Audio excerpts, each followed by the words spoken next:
sa serbisyo. Bida sa trabaho.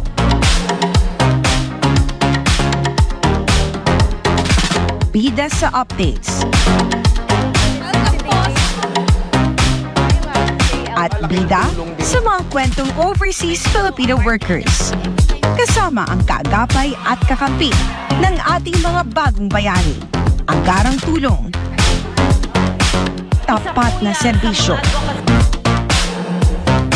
At praktikal na mga solusyon.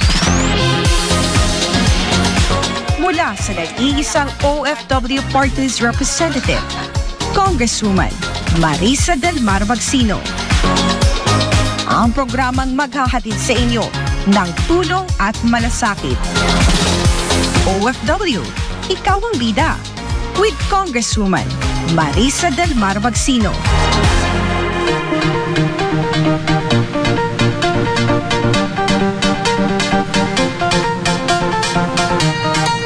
The Filipinos are conquering the world. Bakit kamo? Dahil sa anumang panig na mundo, may Pilipino. Ano pa man ang dahilan ng pangingibang bayan ng ating mahal na OFWs, isa lamang po ang sigurado. Mahusay, masisipag, at matsatsaga ang mga Pinoy. Ngunit kung minsan, sa kabila po ng galing at husay nating mga Pinoy, ay may ilan po sa ating overseas Filipino workers na hindi po pinapalad sa kanilang napupuntahang bansa upang manirahan o makapagtrabaho. Dahil sa katotohanan ito, mas tumitibay ang adhikain ng inyong One Filipinos Worldwide or OFW Party List na mas lalo pong abutin ang ating OFWs anuman ang kanilang estado sa amang sulok ng mundo. Ngayong hapon, sinisiguro po namin ang paghahatid sa inyo ng tapat na serbisyo at benepisyo, makabuluhang impormasyon at OFW updates, panalong trabaho at turismo, at syempre, pagkalinga sa ating mahal na overseas Filipino workers na may kasamang mabilis na aksyon at praktikal na solusyon. Kaisa po ninyo ang inyong lingkod, Congresswoman Marisa Del Mar Magsino at ang OFW Party List sa pagtindig bilang boses ng bawat OFW. Welcome po sa programang Ikaw ang Una dahil Ikaw ang Bida. Ito ang OFW, Ikaw ang Bida.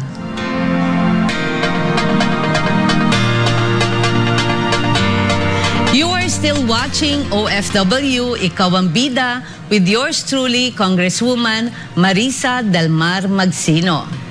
Sa ating pong patuloy na paghahatid sa inyo ng serbisyo publiko at kaalaman, ay bahagi po nito ang ipaalam din sa inyo ang ilan sa mga hakbang na isinasagawa at isinusulong po ng inyong lingkod. Hindi lamang po sa Kongreso, kundi sa pakikipag-ugnayan sa iba't ibang ahensya ng gobyerno. Bilang representante po ng OFWs at lingkod ng bayan, hangad ko pong lagi na mapakinggan ang pulso ng ating mga Pilipino at iparating ito sa kinauukulan. Kamakailan lamang ay ginanap po ang budget hearing ng Department of Environment and Natural Resources kung saan ang inyo pong lingkod ay nagkaroon ng pagkakataon upang questionin ang DENR patungkol po sa pag-issue nito ng Environment Compliance Certificates or ECC sa Manila Bay Reclamation Project. Para po sa detalye, panoorin po natin ito.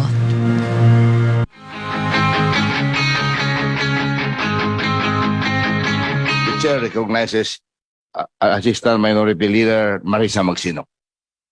You have the chair. Hello. Good morning po to our Secretary Lysaga and the DNR family. Nagpapalit lang po ako kay Kong Manuel because I have to go to the other committee hearing as the lead po. Maraming salamat po for that. Madam Chair, I would like to say that the operational plan for the Manila Bay Coastal Strategy is a major long-going project of the DNR and which aims to restore the water quality of Manila Bay. In accordance with Supreme Court decision in MMDA versus Concerned Citizens of Manila in 2008, This year, 2023, the program has an allocation of 1.533 billion pesos, while its proposed budget for 2024 is 1.393 billion pesos.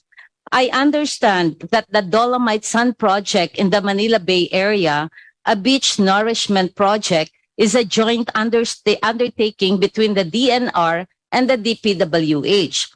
In this project, is this part of the Manila Bay Coastal Strategy, Secretary? Thank you very much, Mr. Chair. The beach nourishment project was part of a project for the the rehabilitation of Manila Bay. Initially, as far as to the best of my knowledge, it was not part of the operational plan. However, it was developed in the recent years to be included into the strategy for the rehabilitation of Manila Bay. Okay. Madam Chair, if I may continue. Mr. Chair, if I may continue. Please go So, ahead. thank you po. So far, 389 million pesos was initially expended for the project, and another 265 million pesos was allotted for the second phase of the project, or a total of 654 million pesos. And the project is supposed to have been completed last year, 2022. Were these expenditures taken from the budget of Manila Bay's Coastal Strategy Project? But as the Secretary said, this is part of the reclamation that I will have to go into in a little while. What is now the status of the project, and may we know, did we achieve the objectives of the project, and it is worth every centavo of Juan de la Cruz's spent money of the 654 million pesos po? Thank you, Madam Mr. Chair, you may answer. Thank you, Mr. Chair. I will turn over to our Undersecretary, Jonas Leones, who is in charge of this project. Thank you, Madam Secretary. Thank you, Your Honor, Mr. Chair.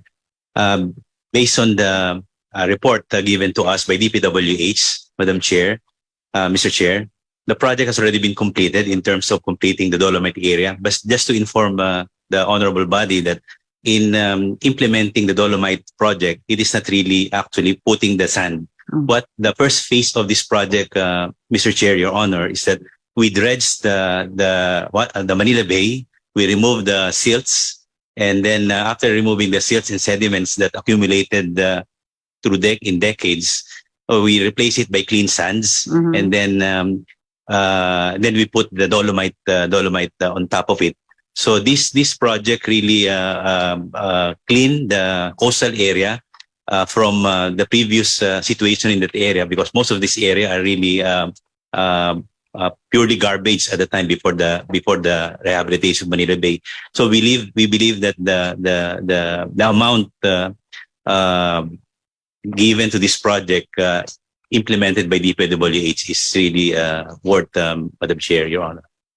Mr. Chair, Madam, to continue, recently President Ferdinand Marcos Jr. announced the suspension and for further review of Manila Bay reclamation projects due to the complaints of mangroves destruction, marine habitat degradation, and deprivation of livelihood of the hundreds of fisher folks and their families in the area.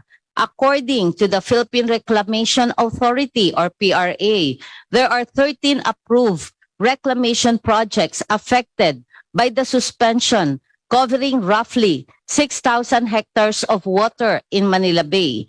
These reclamation projects have been given by the ECC, or the Environmental Compliance Certificate, by DNR. Did we not foresee the complaint negative effects of these projects to the environment of the Manila Bay? Ang nakakalito po kasi, yung pong ating project is to have a clean water. Pero ang ginagawa po ng PRA ay sila po yung nagtatambak for the reclamation. So parang contradicting po, nahihilo po tayo. Ano po ba dapat ang gawin? Linisin, dumihan, o tambakan ng kung ano-ano po itong tubig na ito. Did DNR coordinate with PRA on this project with respect to the objectives of the Manila Bay Coastal? Are these objectives being served or contradicting pong effects nito sa reclamation project? This is mind-boggling po eh. Parang malinis, dudumihan ko, ire-reclaim ko. Ano po ba ang dapat po dito, Secretary? Madam Secretary, Madam, do you Mr. have Chair. anyone or you want to reply? Thank you, Mr. Chair. As you may know, Mr. Chair, there was recently, as the Honorable Congresswoman has said, the announcement was suspension for review of the different projects that were proposed in the Manila Bay area. This constitute NCR and, of course, the Cavite area. In our view, there is a contradiction between the reclamation and the rehabilitation of the bay. If a cumulative impact assessment is not conducted to mitigate the possible impacts of the changes in the environment that the reclamation may actually cause. So the intention of the suspension for review is to actually conduct what is called the cumulative impact assessment, which means that instead of evaluating each and every project proposal individually, there will now be an effort to create a situation or a scenario wherein all these reclamation projects will actually occur and what impact that would be on the baseline condition of Manila Bay as we know it today. So in terms of the DNR, we are in full support of the President's declaration for the review. We are, in fact, this afternoon, time permitting, meeting with the first batch of the scientists that have been invited to take part in the cumulative impact assessment. This will be a completely Filipino team. We will, of course, tap some external advice from foreign expertise, but this will be led by a Filipino team of physical oceanographers, chemical oceanographers, marine biologists, social scientists, and other disciplines that will be made part of the assessment team. Mr. Chair. Mr. Chair. You may continue. Thank you so much for that answer, Secretary Laisaga. Ang tanong ko po ngayon, so ano po ang status ngayon? Is it already stop po muna? Because it has to be completed and it was said that it was completed already. So meaning to say, natapos na po itong project natin, tapos nagkaroon tambakan daw. Paano po nangyari sa 654 million na nagastos po dito, completed, pero na-stop, na-suspend, hanggang further na kung ano man po ay matatapos sa review natin. With due respect, Secretary, paano po yung nagastos pong 654 million? Nasayang po ito, nalinis, natambakan. Paano po nangyari doon? Paano? Hindi po ba nagkaroon ng pag-uusap ang dalawang ahensya, DNR at saka yung PRA, bago po saan na nagkaroon ng kaguluhang ganito? Parang ginamot kita, binigyan kita uli ng sakit. Paano po ba yun? Kasi nalilito lang po kasi yun po yung ano po nangyari sa pera ngayon. Paano po yun? Please respond. Thank you, Mr. Chair. In terms of the plan for the coastal rehabilitation of Manila Bay, there were expenditures that were programmed in order to address the baseline condition after the mandamus was issued, Mr. Chair. These include the installation of sewage treatment plants and some other coastal enhancements in order for the waters that will be coming from the city of Manila to actually be treated before they actually reach the bay. The reclamation initiatives, Mr. Chair, were a completely separate initiative. And at this point, in line with the President's directive, we are in fact supporting the assessment of the impact of these proposals on the work of the mandamus. This is the foundation of the cumulative impact assessment. We will be actually making our recommendations once the scientists have completed their study. Madam Chair, I was not privy to the initial plans for the Dolomite Beach nor the other operational strategies. I will turn over to Yusek Jonas Leones to actually address this. Yusek, you may continue. Thank you, Madam Chair. It's correct po na sinabi ni Secretary na Kaiwalay po talaga yung reclamation rehabilitation. While it is true that we concentrate on the rehabilitation of the Manila Bay, but different agencies are really pursuing the reclamations. Kaya okay lang po yung direction natin, Madam Chair, Your Honor, that cumulative assessment will be undertaken. We support, as mentioned by the Secretary, we are supporting the suspension of all reclamation until such time that the cumulative impact assessment shall have been undertaken. But even then, Mr. Chair, Your Honor, we are still be continuing the implementation of the rehabilitation of Manila Bay. We're putting up additional STPs, and we are also implementing mangrove rehabilitation in some areas, particularly in Region 3 and Region 4A. We will be strictly enforcing, Mr. Chair, Your Honor, the provisions of the Clean Air and Clean Water Act, meaning to say we have also been coordinating with the DSUD, because one of the major problems in rehabilitation of Manila Bay is the informal settlers. We're coordinating with the DSUD on how we can possibly relocate and resettle these informal settlers so that we can really complete our rehabilitation of Manila Bay. Mr. Chair, Your Honor. Mr. Chair, isa na lang po. Your Honor. In the interest of time, may I ask, Mr. Chair, that my co-office will be given and submitted this report. Ang isang tanong na lang po, paano po nangyari na nabigyan po ng environmental or ECC ito pong reclamation project na ito? Kung ito po ay makaka-epekto doon sa inyo pong project na water sanitation, water cleaning, di ba po? In the interest of time po, pakisubmit na lang po kasi kailangan ko pa pong lumipat sa isang committee hearing. Pero with due respect, I am commending na sana po maging mas transparent lamang po tayo at maging maingat tayo sa susunod po nating mga environmental ECC projects. Maraming salamat po. Thank you po.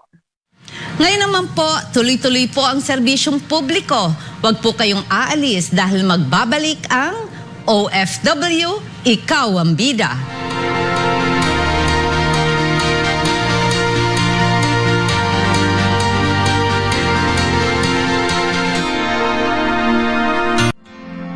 OFW Ikaw ang Bida with Congresswoman Marisa Del Mar Magsino would like to thank the following sponsors. Chanted Gem Jewelry, home of the finest fine jewelry collection. Visit us at the second floor, Ayala Malls, Manila Bay. Where luxury meets timeless beauty. Elevate your skincare with Elevation Time Stops Luxury Skincare, now available at afterglowtreatments.com. Korea's best kept skincare secret, Melange Korea, now available on Amazon and online. Visit melangekorea.com for more info. Origani, Australia's best organic skincare brand. Visit us at myorigani.com for more info. Raffaelli Realty Development Corporation.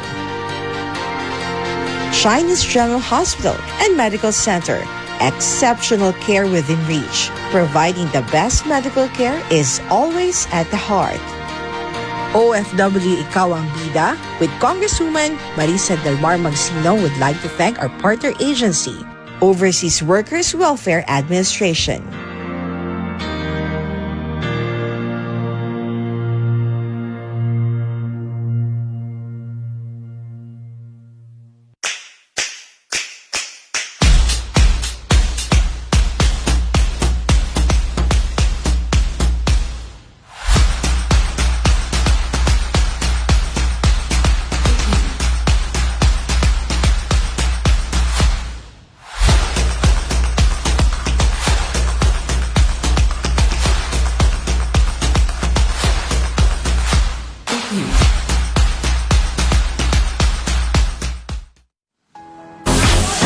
Nagbabalik ang programang Bida sa Serbisyo, Bida sa Updates, at Bida sa mga kwentong overseas Filipino workers. Ang OFW Ikaw ang Bida with Congresswoman Marisa Del Mar Magsino. OFW, Ikaw ang Bida with yours truly, Congresswoman Marisa Del Mar Magsino. Matapos po ang ating bida sa serbisyo, ibabahagi namin sa inyo ang masaya at productive na pagbisita ng inyong lingkod at ng ating OFW Party List Secretary General Princess Adriano kasama po ang SMNI team sa Kuala Lumpur, Malaysia. Silipin po natin ang mga kaganapan sa makasaysayang 7th Young and Adult Camp ng Kingdom of Jesus Christ sa Malaysia. Maging ang pagbisita po natin sa Embahada ng Pilipinas sa Malaysia kasama si Ambassador Charles Jose at Labor Attaché Teresa Pimentel. We're ready to take off because we will now fly to Malaysia dito lang sa Turismo Mismo.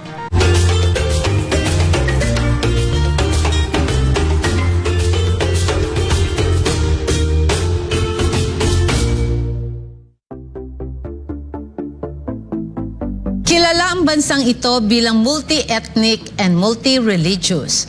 Ang mga naninirahan dito ay kilala rin sa pagkakaroon ng multicultural way of life. Dahil dito ay matatagpuan sa Southeast Asia at malapit sa mga bansang Indonesia, Thailand at Brunei, ang bansang ito ay hindi nalalayo pagdating sa kultura, pamumuhay at pagkain. Known for its rich heritage, beautiful beaches and lush rainforest. Fasten your seatbelt because today we will bring you to Malaysia. Ang Malaysia ay matatagpuan sa ibabaw lamang ng equator. Binubuo ito ng dalawang main regions, ang Peninsular Malaysia at East Malaysia. At katulad ng Pilipinas, ito rin ay mayaman sa mga isla. Alam niyo ba na lampas kalahati ng populasyon dito sa Malaysia ay mga Malay, 25% ay Chinese at ang natitira ay mga Indian. Kung usapang Malaysia lang naman, aba, hindi natin pwedeng kalimutan ang kabisera nito at ang pinakamalaking syudad ng bansa, ang Kuala Lumpur. Ang Kuala Lumpur makikita ang sikat na 88-story skyscraper, ang Petronas Twin Towers. Sinasabing crowning glory ng Kuala Lumpur ang Petronas Twin Towers dahil ito ay may taas na 452 meters above the sea level at tinaguri ang world's tallest building noong 1998 hanggang 2004. At kamakailan, ang inyo pong lingkod kasamang SMNI at Secretary General ng inyong OFW Party List na si Ces Adriano ay lumipad papuntang Kuala Lumpur hindi lamang para masaksihan ang ganda ng lugar, kundi para makisaya sa 7th Young and Adult Camp na isinagawa ng Kingdom of Jesus Christ sa pangunguna ng ating mahal na pastor Apollo C. Kibuloy. At personal ding mo, kumusta ang kalagayan ng ating mahal na OFWs doon kasama sina Philippine Ambassador to Malaysia, Charles Jose, and Labor Attaché of the Philippines to Malaysia, Teresa Pimentel. Welcome sa Kuala Lumpur, Malaysia! Nandito po tayo ngayon dahil mag-create po tayo ng napakagandang event. Siyempre, para sa Olympics Pinoy 2023 or OFW Olympics 2023, ito po ay kapartner natin at inorganize ni Pastor Apollo C. Kibuloy ng Kingdom. At siyempre, makakasama po natin ang ating mga OFWs na kung saan-saang states pa po nang galing ng biyahe. Nagbiyahe ng 6 to 8 hours para makiisa sa isang araw na punong-puno ng kasiyahan at mga palaro. Cheer dance, singing, dancing, sports, lahat po, kompleto po yan.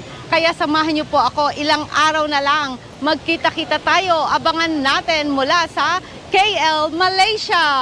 OFW, ikaw ang bida. Nilibot namin ang maganda at makulay na shopping and entertainment district dito sa KL, ang Bukid Bintang.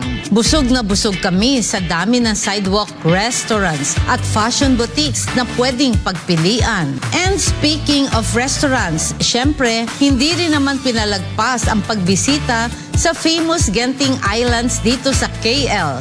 Kaya tara na, silipin natin! Nandito po ngayon tayo sa Genting Highlands sa KL, Malaysia. Nandito po ang lahat ng mga outlet stores na pwede niyong puntahan, restaurants, dining, at most of all, may theme park. Kaya samahan niyo po ako. Tara na! Bukod sa nakaka-amaze na luxurious shopping malls, resto at pasalubong stores, isa sa pinagmamalaki ng Genting Highlands ay walang iba kundi ang kanilang world-class theme park. Talaga namang mabubuhayan ang mga young at heart kapag bumisita rito sa Stratopolis kung saan ang bawat sulok ng 400,000 square feet ng indoor theme park na ito ay kumikislap sa liwanag at kaliwat ka ng fun and exciting rides. Matapos ang makulay na paglibot natin sa KL, sinuguro po ng inyong lingkod at ng SMNI na personal na bisitahin ang Embahada ng Pilipinas sa Malaysia upang kumustahin ang kalagayan ng ating mga mahal na overseas Filipino workers. Malugod po tayong sinalubong ni Philippine Ambassador to Malaysia Charles Jose at Labor Attaché to the Philippines Teresa Pimentel upang talakayin ang ugnayang pangdalahat ng Pilipinas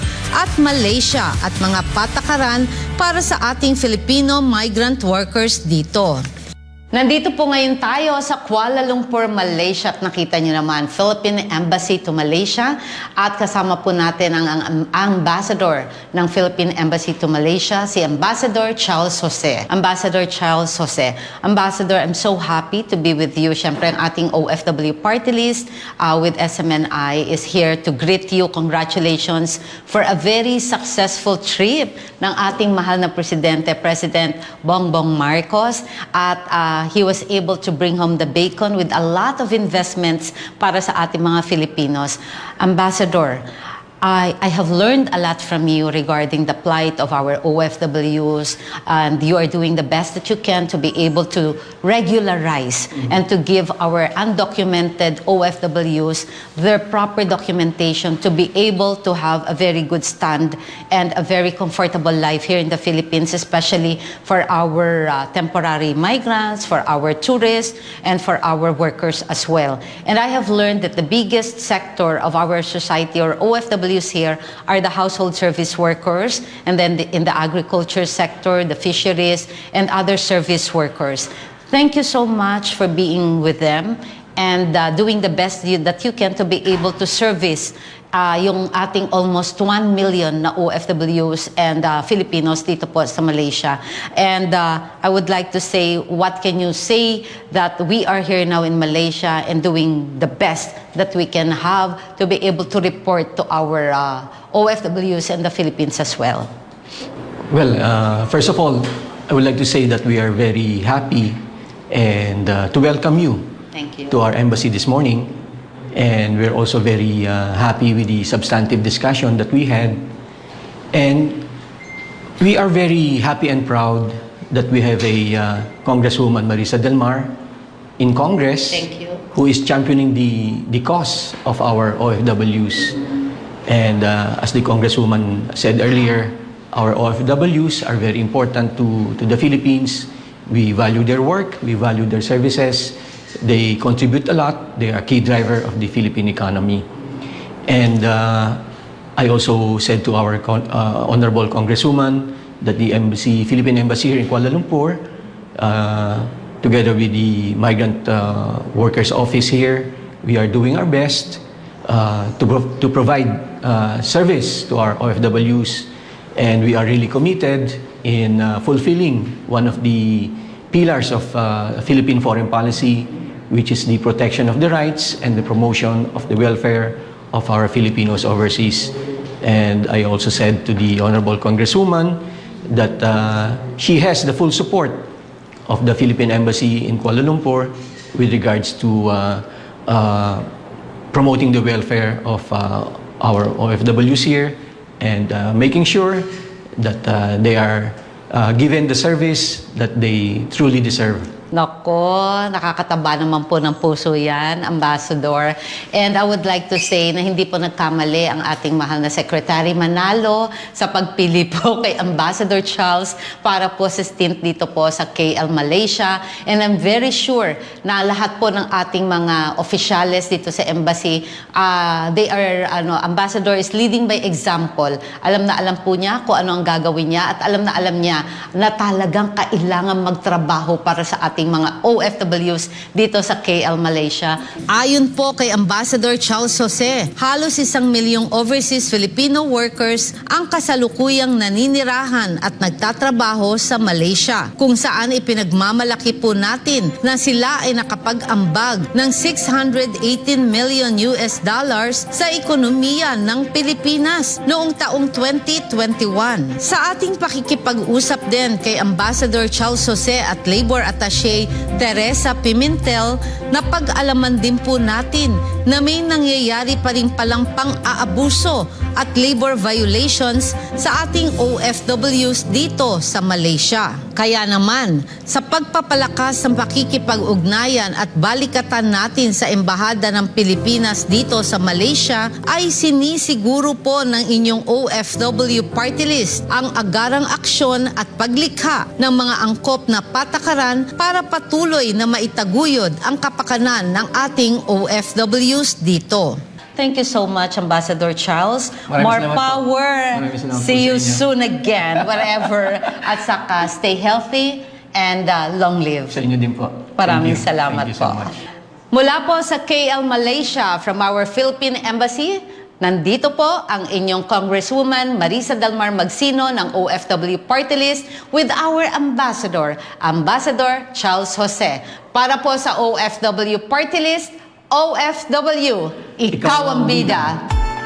Samantala, isa sa highlights ng ating Malaysia tour ay syempre ang pakikipagsaya at pakikipag-celebrate natin sa ating mahal na OFWs sa 7th Young and Adult Camp 2023. Gumawa ng kasaysayan ang SMNI at Kingdom of Jesus Christ sa pangunguna ng ating butihing pastor, Apollo C. Kibuloy sa University Tenaga National or Uniten Sports Arena sa KL, Malaysia. Mahigit 2,000 overseas Filipino workers mula sa iba't ibang states sa Malaysia ang lumahok sa taunang Young and Adult Camp na ito.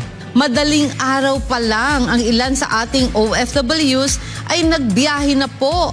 Mahigit 6 na oras at excited na naghintay sa venue para makisaya sa one-day event na ito. Sinimula ng malaking pagtitipon na masayang pumarada ang iba't ibang teams na nire-represent ang state sa Malaysia. Kabilang na ang Malacca, East and West Johor Bahru, Northwest Kuala Lumpur, North and South Penang, Perak at Cybers Jaya. Isa pong malaking karangalan na maimbitahan po ang inyong lingkod kasama si Overseas Workers Welfare Administration Administrator Arnel Ignacio bilang mga panauhing pandangal sa event na ito. Dito, nabigyan po ang inyong Congresswoman Marisa Dalmar Magsino na personal na bigyang pugay at pagkilala ang lahat ng sakripisyo ng ating OFWs sa Malaysia. Ibinida rin po natin ang mga updates at serbisyo patungkol sa OFWs at kanilang pamilya na maaari nilang makuha hatid ng inyong OFW party list. At isa pang good news, 3 na yung ating programa sa telebisyon, OFW Kombida, ang e-voting. 3 good news. Lahat po ng mga kamag-anak ninyo o mahal sa buhay sa Maynila, pwede pong tulungan ng OFW party list. Dahil sa mga hospitalization, mga medical, lahat ng assistance, pati mga calamity, ipaalam nyo lamang po sa OFW party list, sa ating SMNI, OFW Ikaw ang Bida, pati po kayo yung problema nyo dito. Pinaalam ko na rin po, usap na natin ang ating ambassador, na si Ambassador Charles Jose, ang ating labor attaché na si Teresa Pimentel. Lahat po sila, kung may problema po kayo, huwag kayong mag-atubili na lumapit.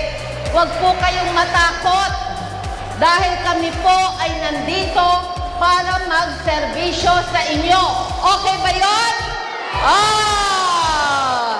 Kasama rin ang representatives mula sa Embahada ng Pilipinas sa Malaysia, Filipino community leaders at Kingdom of Jesus Christ leaders mula sa Singapore, Thailand at Cambodia. Talaga namang nag-enjoy at na-amaze kami sa husay at galing ng ating OFWs pagdating sa power dance competition at ang matinding kompetisyon sa men's basketball at male and female volleyball competition. Nagpapasalamat po kami kay Pastor Apollo Sikiboloy for this very successful event po para sa mga OFW, and we are really happy and grateful for today dahil lahat po ng mga OFW dito sa Malaysia, siya lang po nakagawa nito to gather all the OFW in Malaysia. And for Pastor Apollo Sikiboloy and Isiminay Malaysia, maraming salamat po for this very, very successful event. Pastor Apollo Kibuloy, sir, thank you so much. We love you, sir, and you are the best. Kung hindi po dahil sa inyo, hindi namin makakamit itong event na to at hindi namin mamimit ang lahat ng mga OFW dito sa Malaysia. Thank you so much. Pastor, maraming salamat po at saka sana makontinue itong ginawa namin at saka yung ginawa mong para sa mga all Filipinos sa Malaysia na every year pinag-aabangan talaga namin to. Sa ginanap na iba't ibang kompetisyon, pinatunayan ng ating mahal na OFWs dito sa Malaysia na walang pinipiling edad ang talento at talaga namang nakaka-proud maging Pinoy. I really like our talents to shine.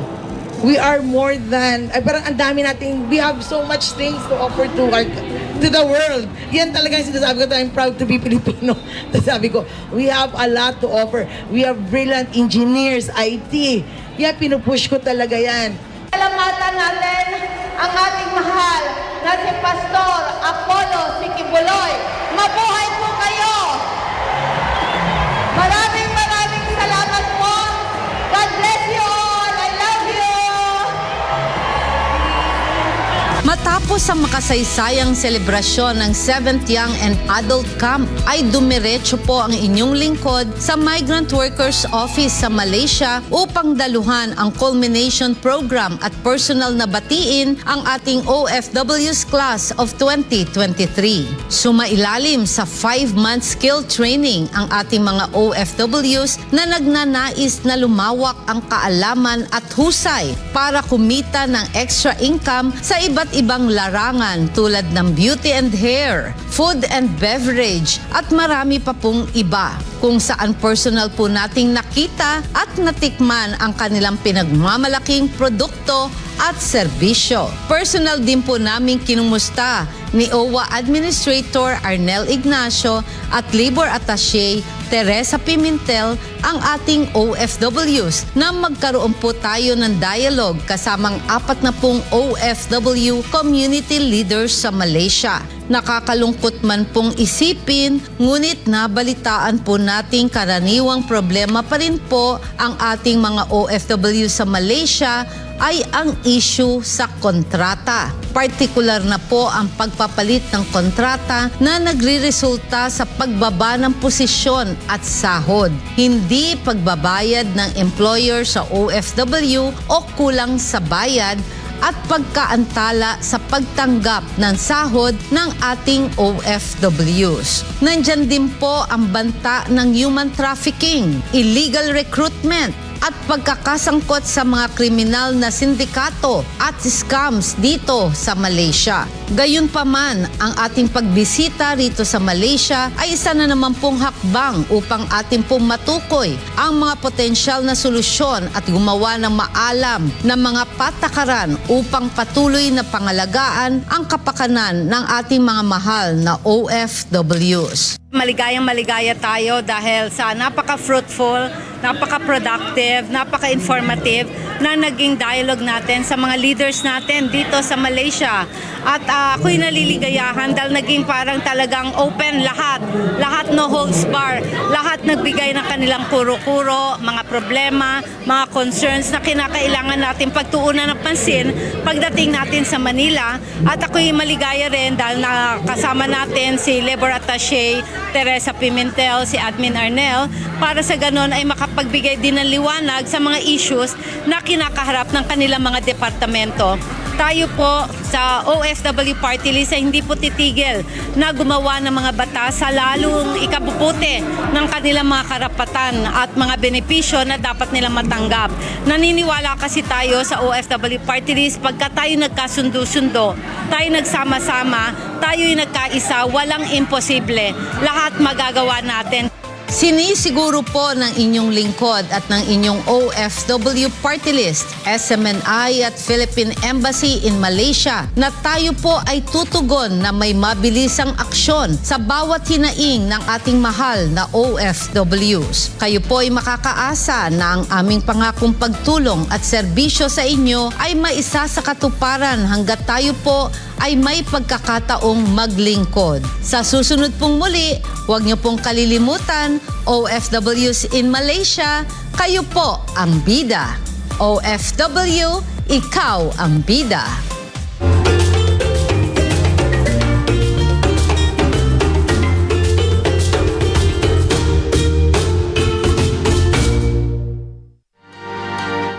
OFW Ikaw ang Bida with Congresswoman Marisa Del Mar Magsino would like to thank the following sponsors.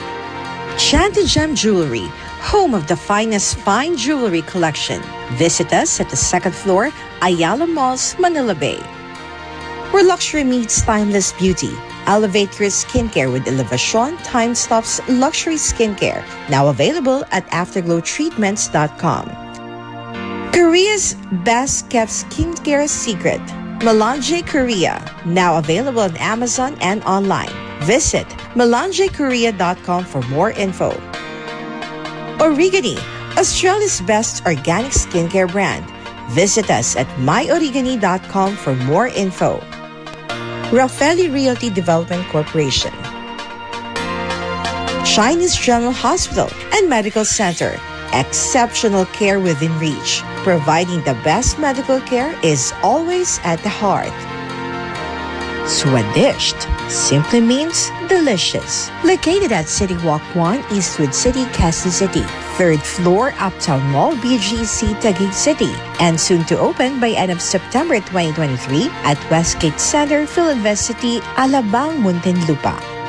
OFW Ikaw ang Bida with Congresswoman Marisa Del Mar Magsino would like to thank our partner agency, Overseas Workers Welfare Administration.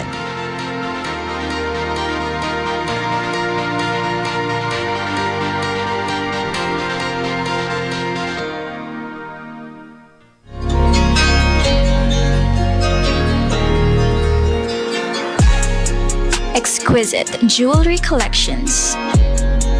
Unique and high-quality pieces of rare stones.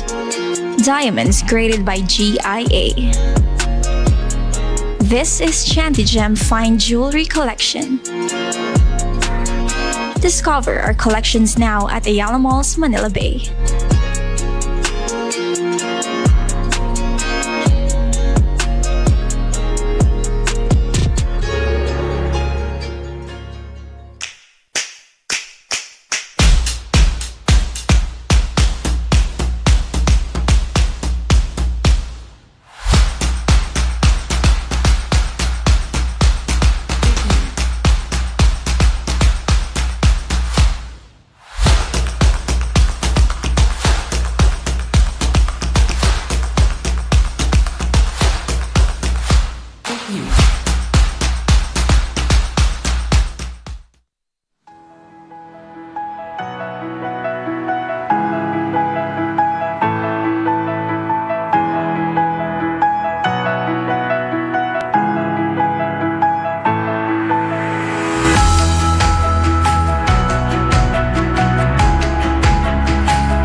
Nagbabalik ang programang Bida sa Serbisyo, Bida sa Updates, at Bida sa mga kwentong overseas Filipino workers.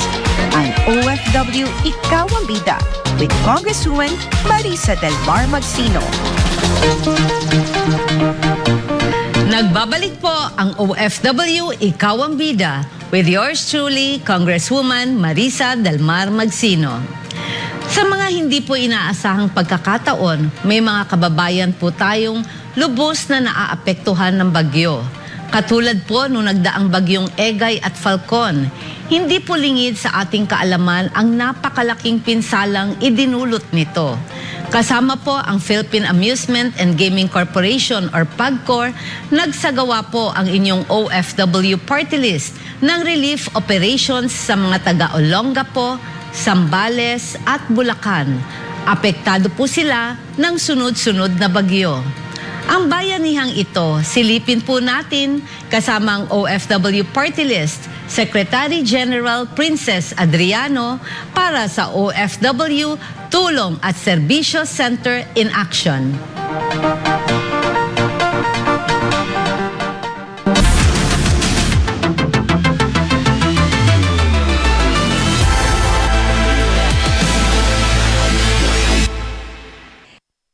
Agarang tulong at aksyon. Yan ang pinatunayan ng ating OFW party list sa pangunguna ni Congresswoman Marisa Delmar Magsino kasama ang Philippine Amusement and Gaming Corporation o PAGCOR nang magsagawa tayo ng relief operations sa mga kababayan nating naapektado ng bagyong Egay at Falcon sa Olongapo, Zambales at Bulacan. Katuwang ang ating mga magigiting na OFW party list chapter leaders, daan-daang food packs and non-food packs ang naipamigay natin sa mga nasabing lugar. Tunghayan po natin ang bayanihang ito. Isa sa hindi malilimutang kalamidad ngayong taon ay ang bagyong Egay at Falcon kung saan naminsala ang mga ito sa iba't ibang lugar sa Pilipinas noong July at August. Ayon sa National Disaster Risk Reduction and Management Council o NDRRMC, umabot ng 12 billion pesos ang pinagsama-samang pinsala sa agrikultura and infrastructure dulot ng bagyong Egay, bagyong Falcon at Habagat. Nasa 5.9 billion pesos ang iniwang pinsala ng masamang panahon sa agricultural sector ng Ilocos Region, Cagayan Valley, Central Luzon, Calabarzon, Mimaropa, Western Visayas, Bangsamoro Autonomous Region in Muslim Mindanao o BARMM at Cordillera Region ayon sa NDRRMC. Tinataya namang nasa 6.8 billion pesos ang pinsala na infrastruktura sa nasabing mga rehiyon.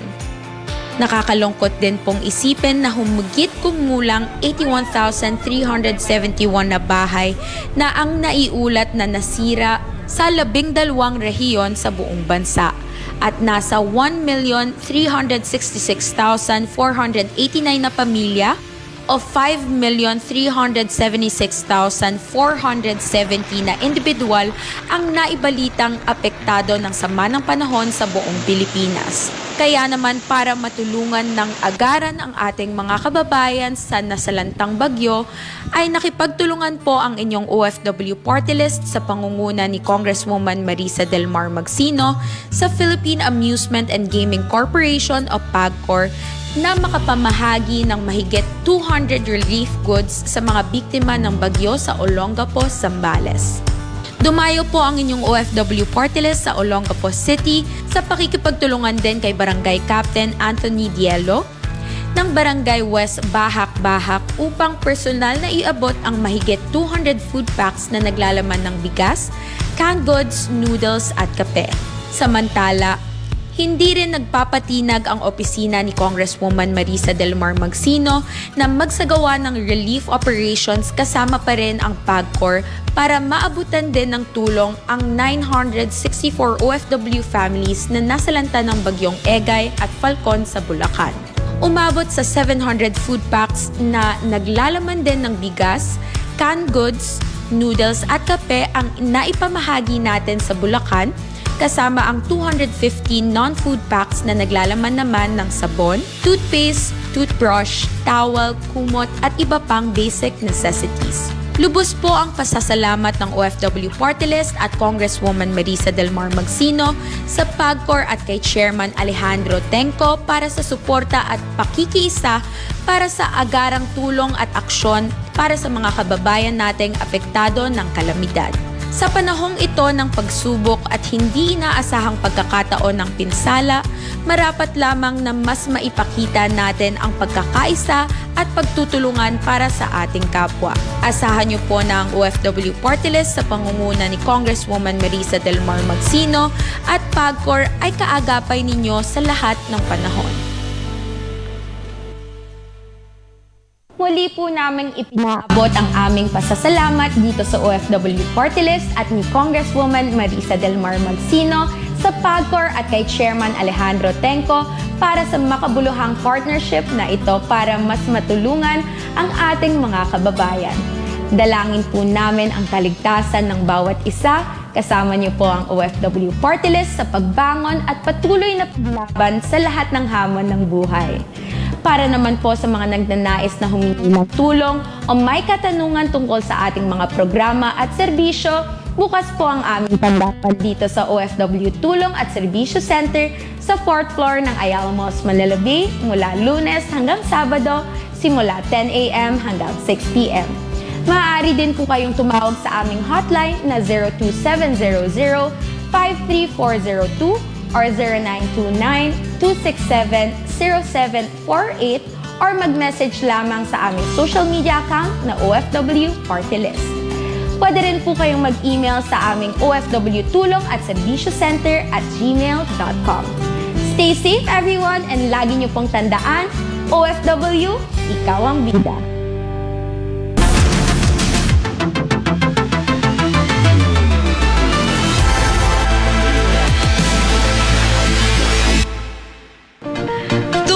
Pong dapat ay wala tayong pinipiling panahon o sitwasyon ang pagtulong.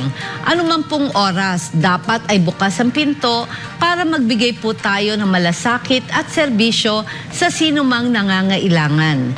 Ito po ang pangako ng inyong OFW Party List na sa anuman pong panahon o sitwasyon, kasama niyo po kami sa bawat hamon na dala ng buhay, sa hirap man o ginhawa. Kaagapay po ninyo ang aming opisina. Wala po kaming ibang hangad kundi maging maganda, maayos at ligtas na pamumuhay para sa bawat Pilipino at bawat OFW sa loob o labas man po ng ating bansa. Bago po tayo tuluyang magtapos, ay nais po nating muling matiin ang ating Kingdom of Jesus Christ, Pastor Apollo C. Quiboloy, sa nag-uumapaw po na pagmamahal at suporta sa ating programa. Damang-dama po namin ang pagkalinga ninyo sa ating mahal na OFW's Pastor. Maraming salamat po. Huwag niyo rin pong kalimutang i-follow ang aming social media account na @OFW_partylist sa Twitter, Instagram at TikTok. I-like at i-follow din po ninyo kami sa Facebook at OFW Party List para sa maraming serbisyo at updates. Keep safe everyone and see you next Saturday, 5 to 6 p.m. dito po sa programang Bida sa Serbisyo, Bida sa Updates, Bida sa mga kwento at trabaho, ang programang Ikaw ang Una dahil Ikaw ang Bida. Ako po ang inyong OFW Party List Representative, Congresswoman Marisa Del Mar Magsino, na nagpapaalala sa inyo na OFW, ikaw ang bida.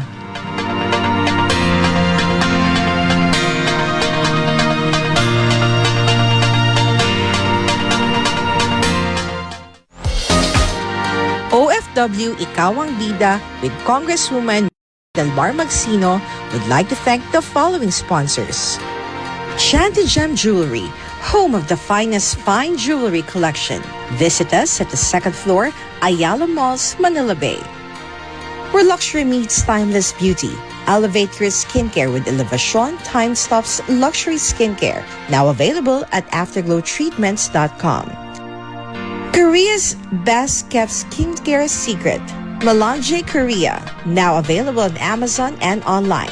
Visit melangekorea.com for more info. Origami, Australia's best organic skincare brand. Visit us at myorigani.com for more info. Raffelli Realty Development Corporation. Chinese General Hospital and Medical Center. Exceptional care within reach. Providing the best medical care is always at the heart. Swadished simply means delicious. Located at City Walk 1, Eastwood City, Quezon City. 3rd floor, Uptown Mall, BGC, Taguig City. And soon to open by end of September 2023 at Westgate Center, Philinvest City, Alabang, Muntinlupa. OFW Ikaw ang Bida with Congresswoman Marisa Del Mar Magsino would like to thank our partner agency, Overseas Workers Welfare Administration.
Subscribe to SMNI News Channel and turn on the notification bell to keep you up to date. Also visit our official social media accounts and join our community on Viber and Telegram.